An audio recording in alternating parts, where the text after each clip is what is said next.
Siz bir kunga ishxonada boshliq bo'lib qolganingizda nima ish qilgan bo'lardingiz? Size 2 oyni ishdan bo'shatardim. Ishxonada bir kunga boshliq bo'lib qolganingizda nima qilgan bo'lardingiz? Hojatxonani pulli qilib qo'yasdim. Bir kunga boshliq bo'lib qolganingizda nima ish qilgan bo'lardingiz? O'zimning oyligimni 10 barobarga ko'targan bo'lardim. Boshliq bo'lib qolganingizda nima ish qilgan bo'lardingiz?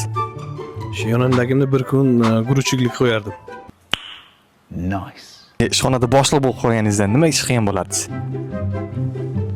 Bilmadim, boshlig'imiz shundoq ham yaxshi u kishi.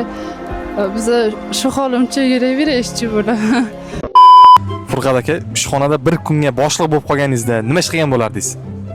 Furqat degan ishchimizni oyligini 2 barobar oshirgan bo'lardi.